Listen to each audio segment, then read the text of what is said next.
Hello, welcome back. Episode 3 of the Creative Practitioner podcast. My name's Jonathan Curtis. I'm here with Paul. Hello, Johnny. How are you? I'm all right, thank you. And we're discussing teaching today.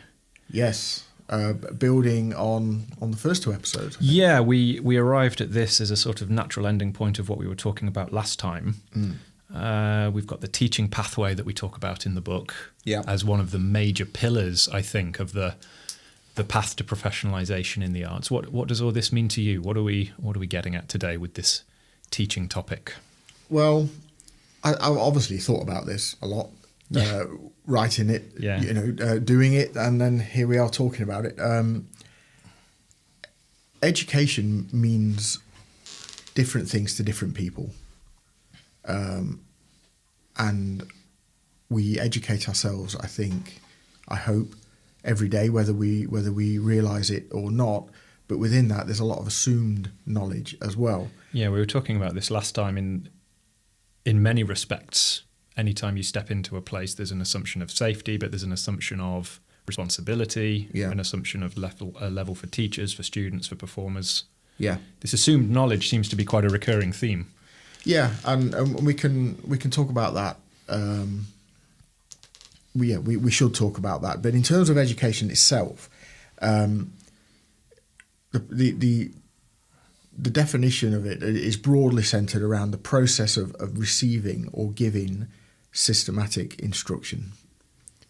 So this is not linked to the arts specifically. This is general education. Yeah, and whether we realise it or not, we might now be educating ourselves informally from social media, YouTube, podcasts, all the things we're exposed to. Yeah.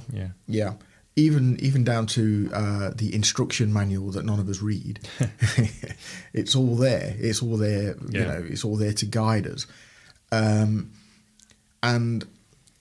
I think it's important to understand the different types of settings in which education is undertaken, because there isn't one size fits all in terms of how you might structure and deliver a music lesson or a dance lesson or a creative lesson.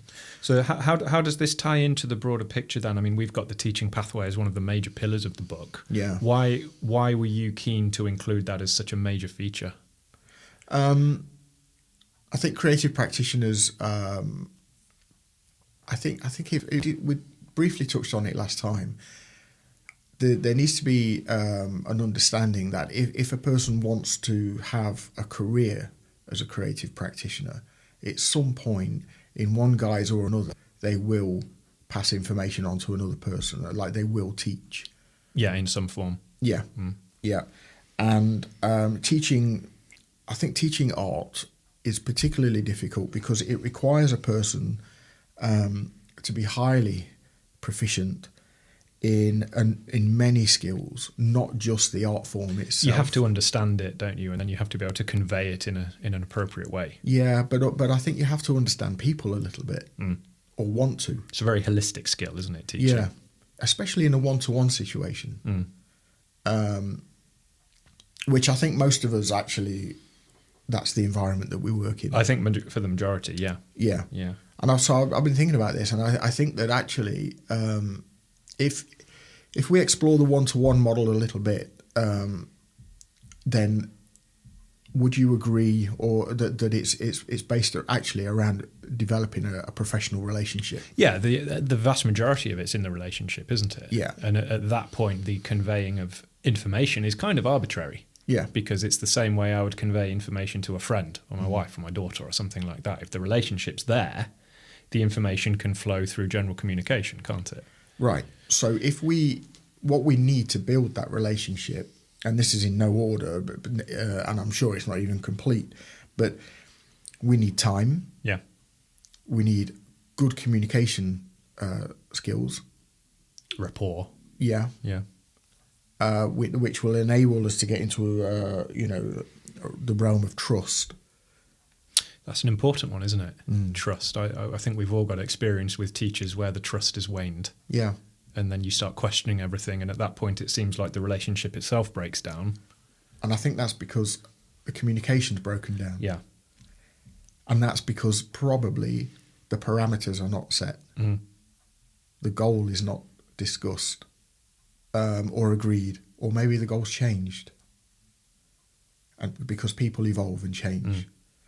And I think that it's very okay for a creative practitioner out there who's listening to this is to actually not have a master-servant hierarchical relationship, but just sort of say that this is me, this is what I stand for, and this is the teacher I am. Now please tell me all about you. Yeah. Because if you don't have that, then you just have this hierarchical flow, this top-down flow of information that the student just may never want. It's just like a teacher in the old primary and secondary schools just writing on the board and saying, copy this. Yeah. Which we've all done that didactical approach. Yeah. We've all undertaken it, and I don't believe in it. No. No, it didn't work for me when I was 13. Yeah. I just resented having to copy words down. Yeah. And I think there's a philosophical chat to have around, so what does that mean regarding teaching a scale or a rudiment? So we can get into many of the specifics here. I'm interested to just detour and bring this back round to the book and the podcast here, which is aimed at the creative industries. Yeah. I think I asked you a question last time or in one of the previous episodes. Is teaching becoming more and more necessary for practitioners to sustain themselves professionally? I think in part it's geographical, because if we were to think about the big cities in the UK, if you were in London, Manchester, Glasgow, Birmingham, Leeds, maybe, there might be more of an industry on the performing side. The scene's different. Yeah. But so there might be different opportunities. If you're in a smaller community, then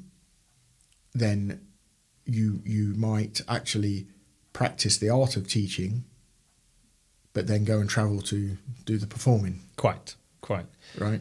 So to answer your question directly,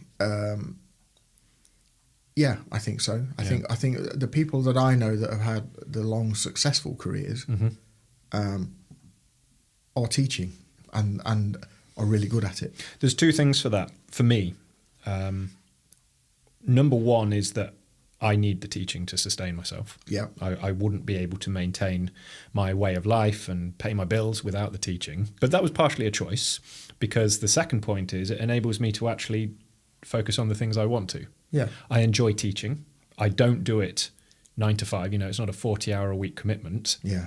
So I do still have the freedom to work on my own projects and things like this one. I do still have the freedom to go across the country to perform when I choose to, but it gives me the freedom to say no. If there's a booking or a show comes in that I don't want to do, I don't need to do that because of the financial freedom and stability I get from teaching. But I wonder about, we talked about the portfolio careers last time. Yeah. The diversification, the necessity of diversification in order to sustain yourselves. I wonder how feasible that is if teaching's not part of it. I think it is part of it. Does it have to be? That's what I'm kind of getting at, though. Like, is teaching an inescapable part? Well, do you remember last time we were talking about the person, I was advocating that the person that was doing 2 or 3 shifts in whatever is the success story. Yes. Because it facilitates the art. Absolutely. Yeah. You should be, if we just start there in that scenario, that person should be very proud of themselves and take equal pride in working as a barista or as a in a bar as they do in their art. Yeah. That's the same level of pride that I would like an individual to take in themselves when they teach. Yeah. So having the portfolio career of a teacher, performer, producer, that seems to me like a complete success story. And bringing it again back round to your question, is it a necessity? It is if you want to. It is if you want the autonomy, the absolute freedom to build the lifestyle that enables you to be the artist that you want to be. And I think that needs acknowledging as well, is that we were talking again about autonomy and mastery and purpose. Yes, yeah. If your autonomy is clipped a little bit if you are in a time restricted job where at 9 a.m. you have to be there to fulfill that role. But if we look at the career that you've developed, you've actually built a lifestyle career. That's a good way of putting it. Yeah. Around because we've had this question at work. Do we have a business? Or do we that's entrepreneurial and corporate in the old sense of the word, or is it a business that actually enables our lifestyle, facilitates a lifestyle? Yeah. And all four of the owner directors just took a step back and said, we might need a week on that. Yeah, well, that certainly describes me. I've said to many friends who don't work in the industry, I could make more money elsewhere. Yeah, sure. What I care about doing is maintaining my work-life balance, maintaining my way of life. Yeah, I get to spend half my time potting around in the studio, researching obscure snare drums and writing solos and practicing. But nobody teaches for money, do they? No, but at the same time, it's valuable. It's valuable financially.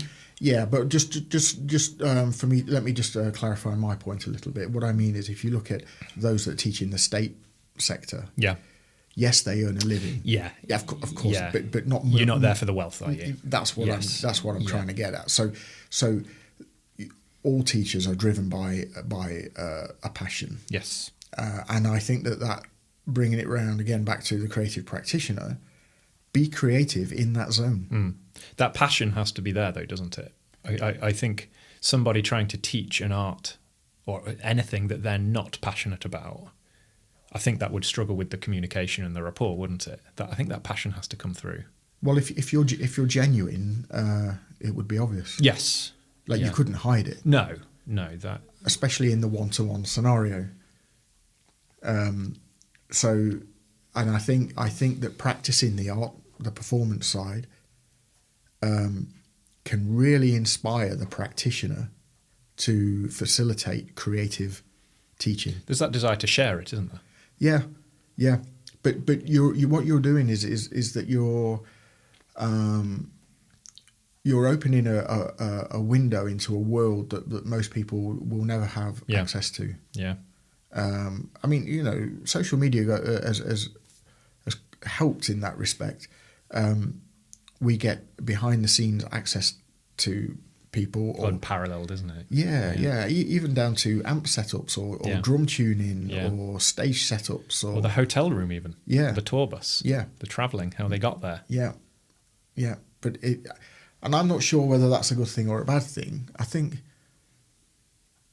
on balance, I think it's a good thing, but also I'm not too sure that we should pull the curtain back on all of it. No, there needs to be an air of mystique there. I think so. Yeah, but we'll save that for the.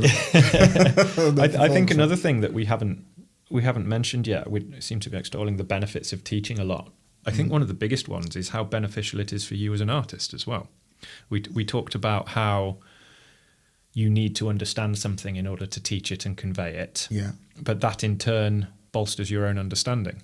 Yeah. I remember the way I used to teach time signatures and rhythm 10 years ago to the way I teach it now has come on leaps and bounds, which I think reflects how my own understanding and perspective of those, just to take a particular concept as an example, how my own understanding has grown. Yeah. I'm now better able to teach it because I understand it better myself. And there's something I'd like to say on that, and it's almost a get out of jail card.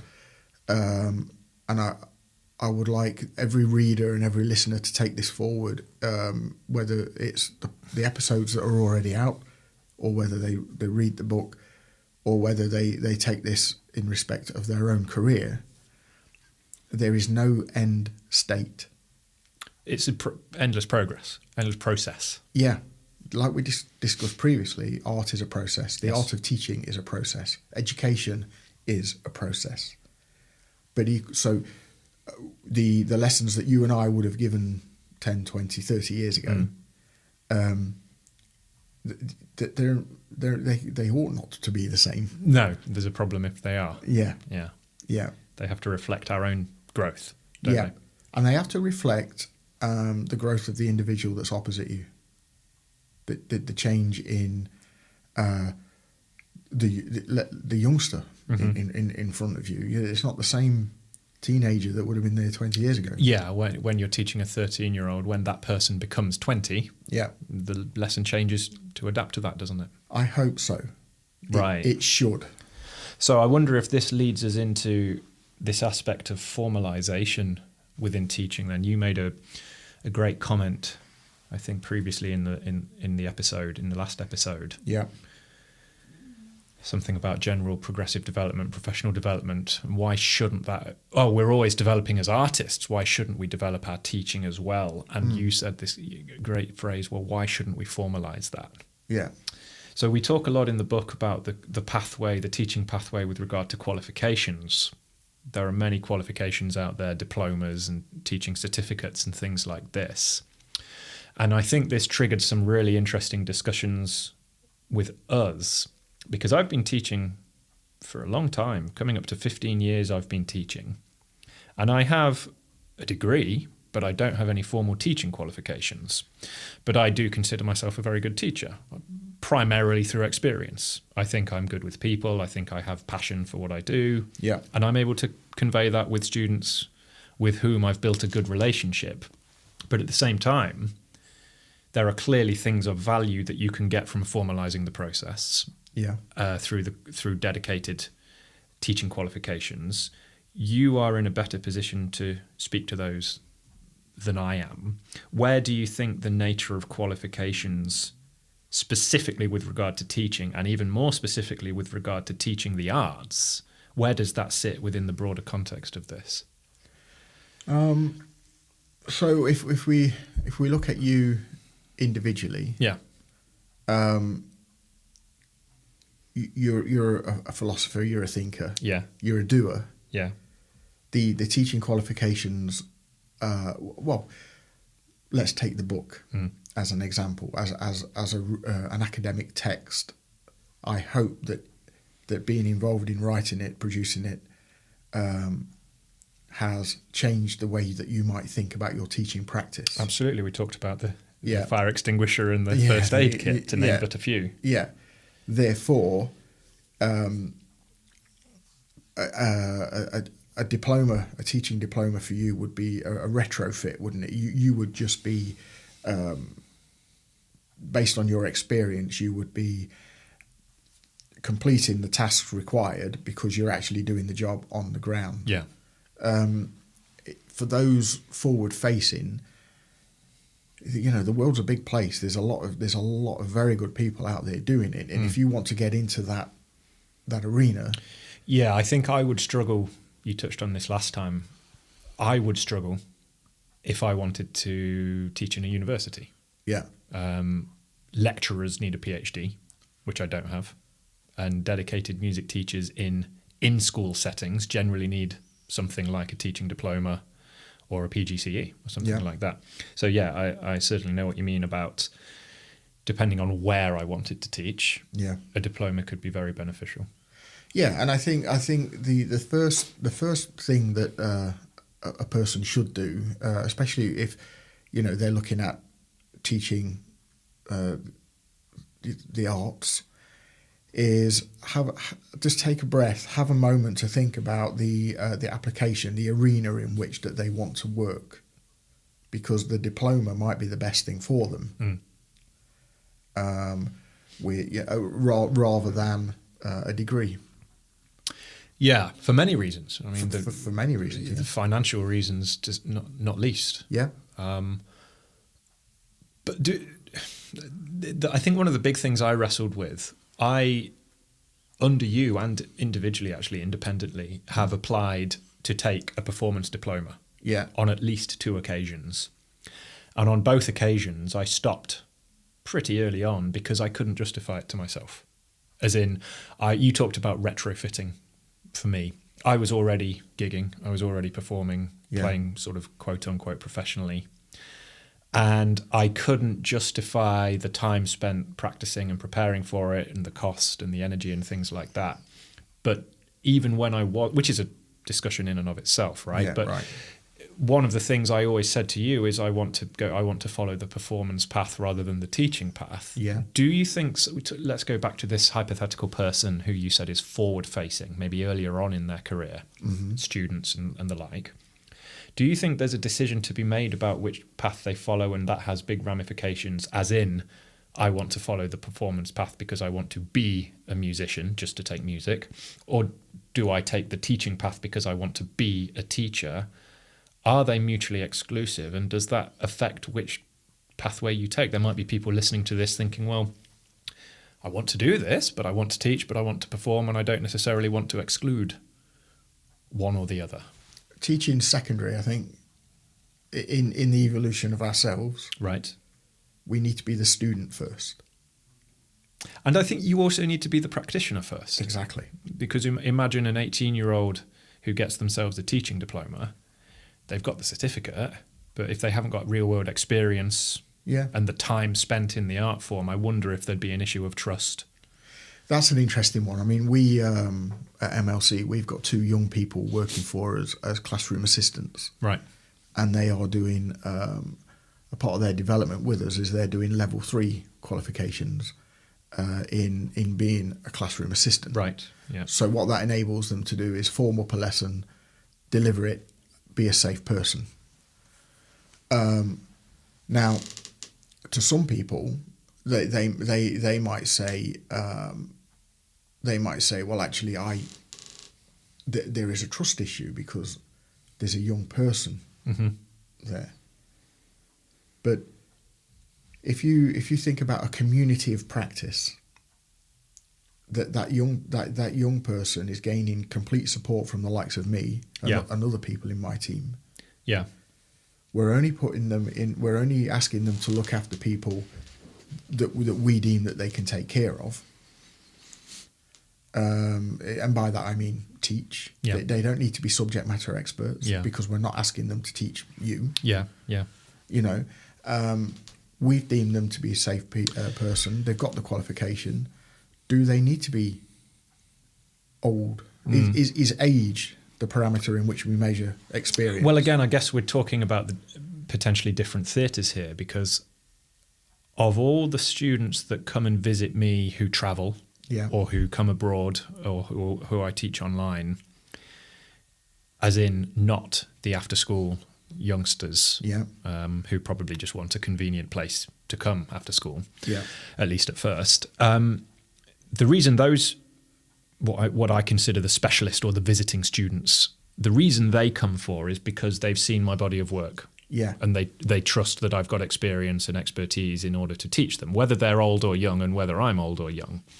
I wonder if those same people would avoid booking a lesson with somebody who may have the same ability as I do, but who is 18 years old and fresh out of college with a teaching diploma. Even though they've got the certificate on the wall, they don't have years of experience in the industry. They've not been on stage many times. They've not experienced these trials and tribulations of actually doing it. That's where, I mean, is there an issue with trust? Let me answer that, because the answer's the same for opposite ends of the stick. Right. You're right. Your tribe has sought you out. Yes. For the same reason, if you think about these 2 youngsters that are working with us that are 18, okay, more or less, sort of 17, 18, 19, they are having amazing success because they are working with people who are of similar age. Right. So there's a connection, even on a social level, like they're into the same things. Right, a bit of a comradeship. Yeah. Yeah, camaraderie. Yeah, for exactly the same reason that your students engage with you. Right. Which is really interesting. You know, it's all part of Maslow's hierarchy of needs. Yeah. The sense of belonging, the sense of wanting to be, in. Yeah. But so the people that come to you, actually, maybe you should survey them, find out why, and if it is the reasons you think, then carry on. There's no need to adjust the way that you present yourself. Well, I do. I actually do. Every time I get a new student, I ask them, "How did you find me? Yeah. And why did you choose me?" Yeah. And I generally get two answers. The first answer is the one I just suggested. They've seen something I've done and they like it and they want to learn more from me specifically. Yes. And the second answer is generally, not exclusively, but generally from parents who are looking for something to help their child. And I was quite high up in the search results. And then once they're in the studio, once I get them in here, they generally, hopefully, quite like me and they continue coming. Yeah. So I think on the one end, as you talked about, my tribe who have sought me out, yes. But also there's just an aspect of, well, I was convenient, at least at first. Yeah. They live across the road or, a couple of miles away. Yeah. And I'm the nearest one and they go, oh, try this because it's convenient. Yes. So the geography point. The geography, yes. Yeah. Yeah. Yeah. And that can't be avoided. And that's fine. Yeah, of course. I mean, I'm always happy to get people through the doors because I trust myself that once I get someone in here, I can show them what I'm capable of and who I am, and they enjoy it and they come back again. Yeah, mostly. but we should all we should all be brave at this point and acknowledge that all of us in the sector, we are not for everyone. No, and we've all had our failure stories with students. Yeah, but also even with your success stories, know when to let go. Yeah. Know when to say, okay, you now, like, so for example, let's take my business model at MLC, which doesn't include me necessarily as a practitioner, but the business. We are a performance-based school. Yep. So we encourage our students to work with each other and get on stage. Yep. At some point, they will outgrow that model and either go on to FE or HE, or might want to seek a practitioner like you. Yeah. That's the collaboration and the microeconomy that or even the macroeconomy. That's what we should be championing.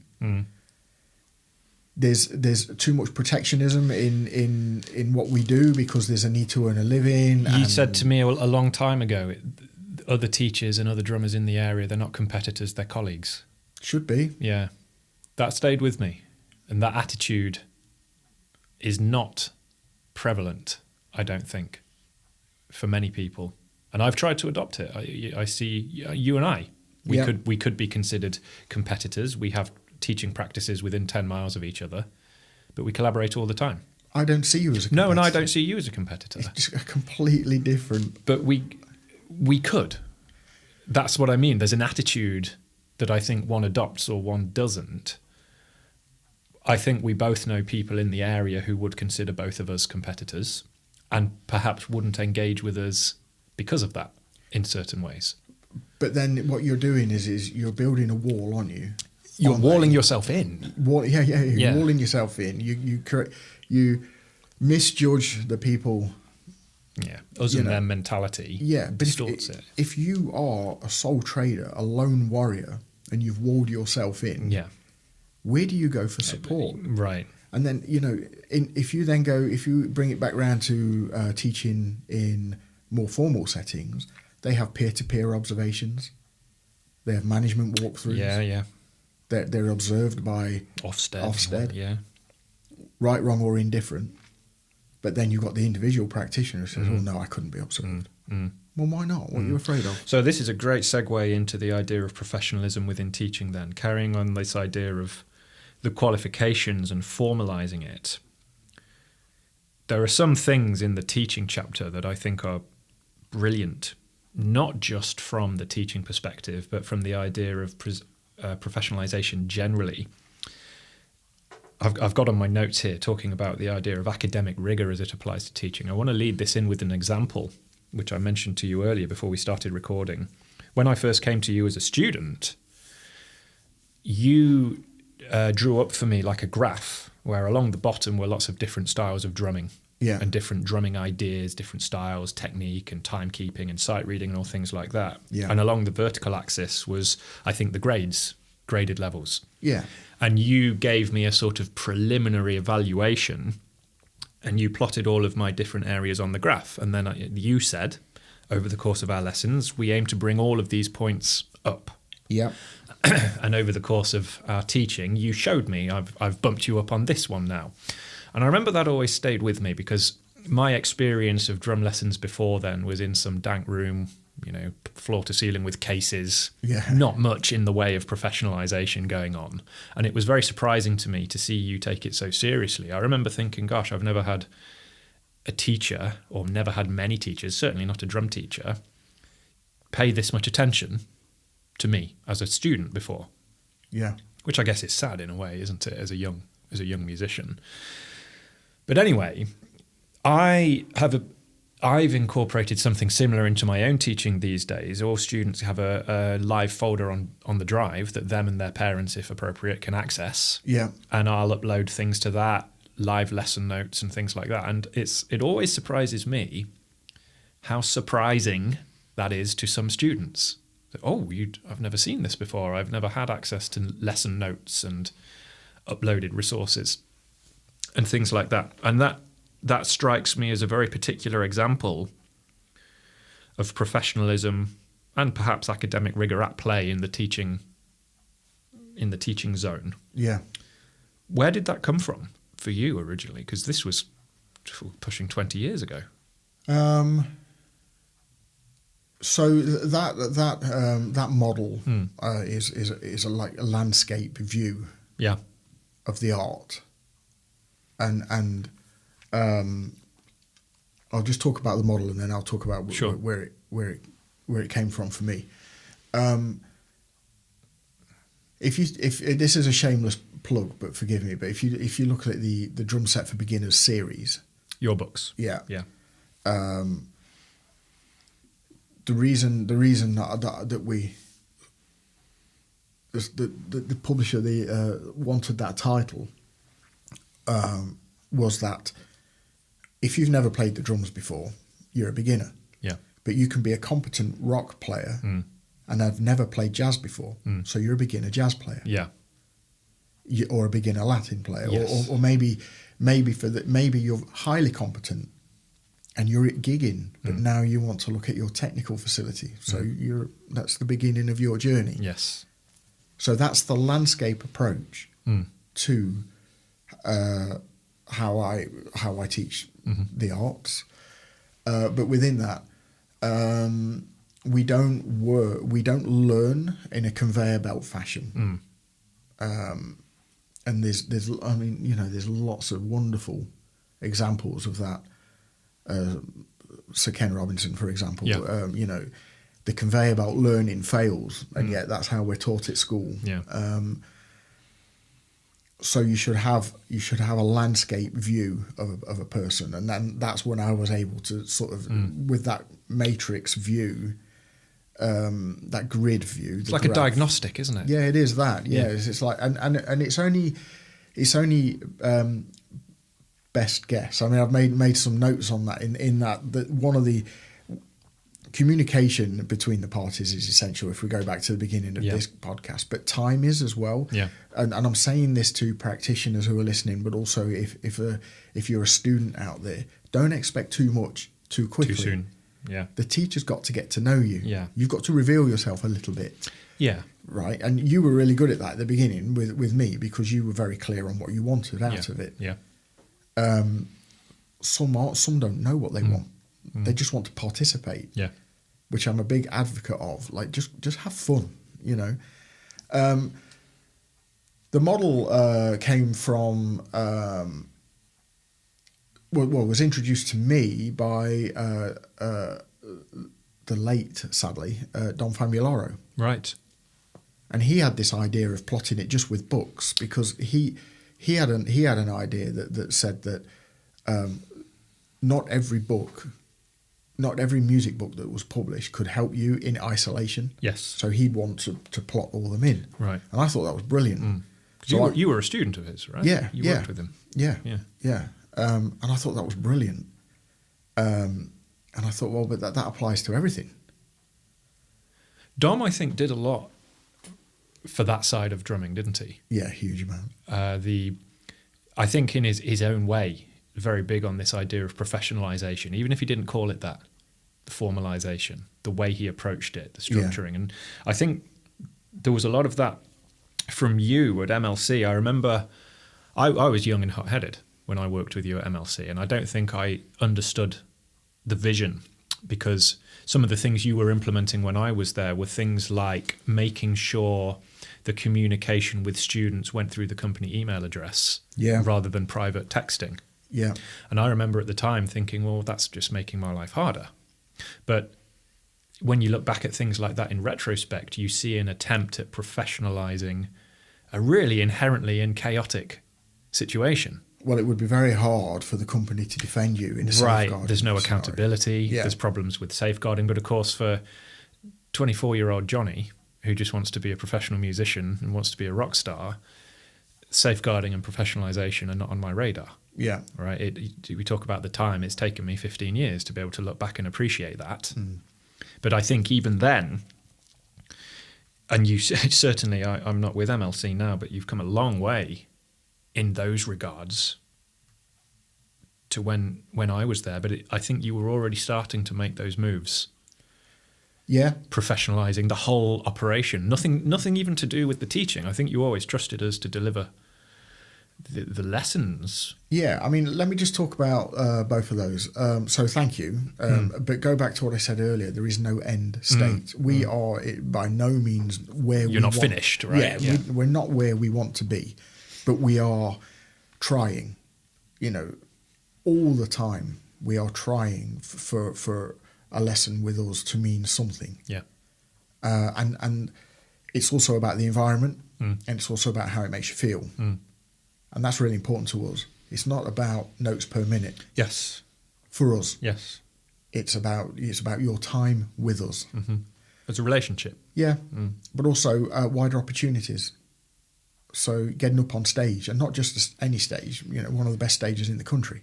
You do a lot of live events as a school, don't you? Yeah. Because we're a performance-based school. Yes. We think that performing live is the lifeblood of a musician. Absolutely. And the business affords us that opportunity because we're teaching many disciplines. We're not just teaching one, so it's not just getting people up on stage to play backing tracks. It's getting them, it's getting them like 1 week a month is rehearsal week. Yeah. But that's when they really grow as musicians. Yeah. That experience comes in. Yeah. In terms of trusting teachers to do their work, it's important. It's not important to me how you do it. It's important to me that we both agree what you're doing. I was going to say, was there an attempt to standardise the way all your drum teachers taught or all your keyboard teachers taught? There is still an attempt. It's just a pathway and a parameter. The what and the how. Sure, it's individual. And it has to be, because we've taken in our vision, we've taken a philosophical view that and bear with me on this, because some people will roll their eyes, and I'm all right with that. But, we don't teach music. We teach people. Right. Music doesn't need teaching, does it? Yes, correct. And so and what are people? Individuals. Individuals, yeah. So find out what the individual wants, and then we can be much more, we can tailor our needs to suit the individual. So, for example, as long as we understand that there are certain conventions and norms that we have to work within, it doesn't matter whether it's just for participation or for competency. Doesn't matter at all. What matters is the individual's needs. And if our business can't cater for those needs, we don't change. We don't change the entire company. We just say, well, actually, we can't help you. You might be better off here instead. And that's when you need trusted peers. Collaboration, yeah. Colleagues. Yeah. Because again, like the other point that we were talking about earlier, if you are this lone warrior out there and you've walled yourself in, where do you go for help? I remember my daughter, she's 5, and she was surprised the other day that I still was learning. She said, "You're not a student, Daddy, you're a teacher." And I said, "Well, what's the difference? You know, I'm both.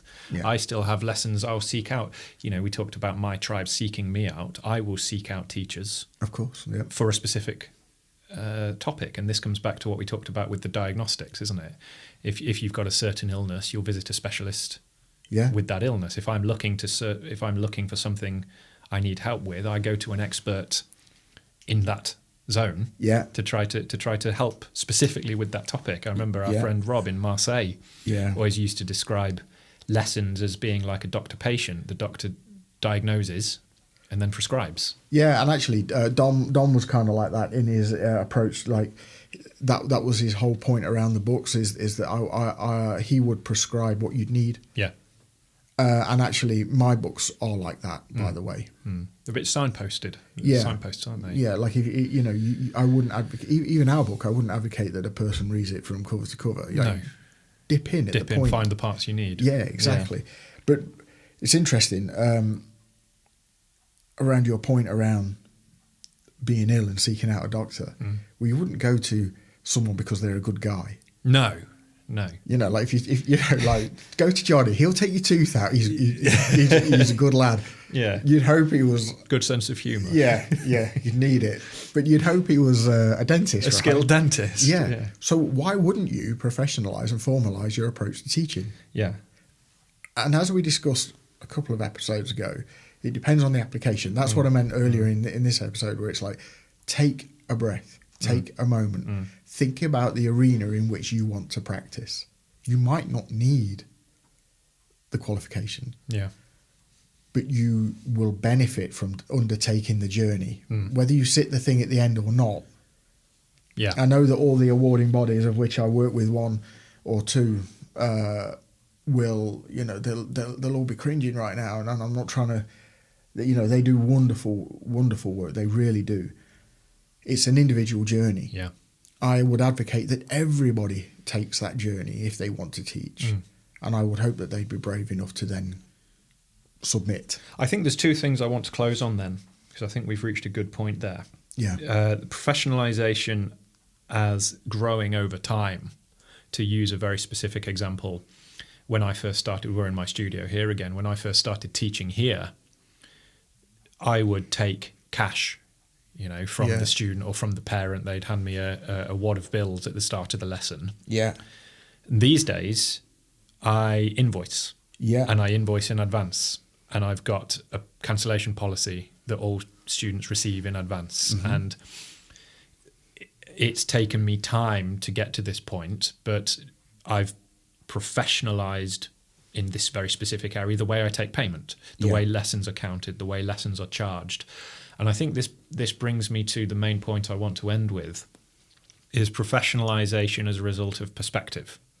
I think one of the things we talk about in the book is how you are conceived of and perceived as being professional if you present yourself as such. Yeah.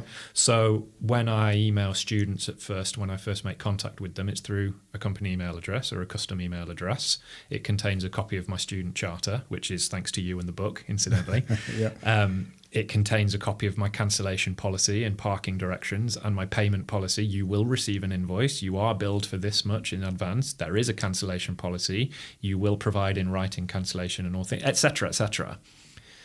And straight away, that gives the student a sense of, oh, this person is very professional. It's a very professional operation. Yeah. And they may have even never met me in person. They've never been to the studio. But the perception of me from the output is presented in that way.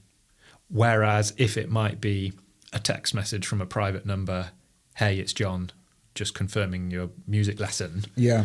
It conveys a very different sense. And I don't wish to disparage the way people communicate in any way. No. But there is a perception from the outset. So, for example, when you go to the local gym and you sign up, the way the gym is presented with the terms and conditions and the reception and things like this, you would never dream of, paying cash on the day for your yoga lesson. Yeah. Or you would assume, because you pay your monthly gym fee, you would assume that if you didn't turn up, you lose it. Yeah. Of course, if you're late for the lesson or you don't turn up, you've lost the fee, of course.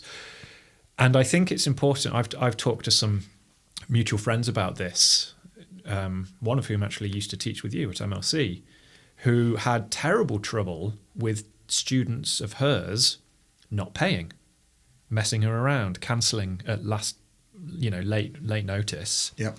And she asked me about it, and I said, you've got to set your stall out from the beginning. Lessons are paid for in advance. That's just the way it's done. It's no questions asked, please, would you mind? It's, if you want lessons, this is how it's done. And I think it's really important to present that perspective from the beginning, because it can be very hard to change it later. Yeah. If I've got a student who 2 years ago was doing everything via a text message on the night before and paying me cash on the day, trying to transition that over to formal lines of communication, invoicing, payment in advance and cancellation policies, it can be really hard to make that switch and change the perspective. Yeah. So, okay. The first thing is there's a thing in life called a psychological contract. Right. And that's why people suffer with change, by the way, is that when you meet or engage with a person or a business, you make a psychological contract. Mm-hmm. That's your gym right. Argument. Okay, and I'll expand on that in a moment. If you're an independent teacher and you have a very informal approach, and then all of a sudden one day you wake up and want to formalize that approach, it's very, very difficult to create a new psychological contract with those that have been with you for a long time. Right? It's like you're changing the terms. Totally. Yeah. But even of the relationship. Okay, so there's a couple of things in there, and one is the menu, and I was taught this, and it made me chuckle, but it was perfect. We've all been on holiday, haven't we, where we've looked at the menu and thought, oh, I'll have that lasagna. And when it arrives, it looks nothing like the lasagna you expected. Yeah, exactly. Yeah. That's the menu. Yeah. How you present your business, yourself, as a creative practitioner, as a teacher, ought to reflect what actually happens on the ground. Yeah. And that will enhance or break the trust. Yeah. Within that, in terms of the formal or informal communication, you need boundaries. If you set off a relationship from a mobile phone number and it's the mobile phone number, you're never off work. Yeah. And there is an impatience with social media, phones, emails, whatever you want to call it. People expect you to be available because they're available. You need boundaries. Yeah. You need to set those boundaries. And you're doing it very well. That's in your psychological contract. That's in your menu. In terms of moving from, cash, the government are doing it. The government are forcing the issue with sole traders of every industry. They're making tax digital. So nobody carries cash since COVID. Nobody wants cash. Cash is awkward. It's awkward to hold. It's awkward to manage. It's awkward to account for. It's awkward to pay into the because like you said before, it will then help you get a mortgage. And conduct yourself in a professional manner as a teacher, and you will be treated as such, and your reputation will go. And if a person decides not to go with you because of those reasons, don't lose sleep over it. It's okay. Yeah. It's a very big world. There's a lot of us. Yeah. And we are not designed to get along with everyone. No. So let's not worry about that. If you are going to be a creative practitioner and you do want to build your career, your portfolio career, you'd better make it work for you as well as the people that you're wanting to work with. Sustaining your way of life, right? Right. Which we said right at the beginning. Exactly. So I was going to bring us round to the concept of assessments in the arts. Yeah. But I wonder if that might be a topic for next time. Yeah, let's let's have a topic just for that. That's a big one, isn't it? Yeah. Any closing thoughts today? Take your time. If you are listening and reading and thinking about a career in teaching, it will take time because you've got your reputation has to grow. It's a very competitive market, but actually I think every sector is competitive, so don't be put off by it. But do some research. Do some research into what a person might benefit from if they choose to formalise their own education so they are better served to pass it on to another person. Please do that homework. Brilliant. The Creative Practitioner is available now, physically, digitally, Kindle, worldwide. You can see jonathancurtis.co.uk for more details. Visit paulhose.com. It is. For more details.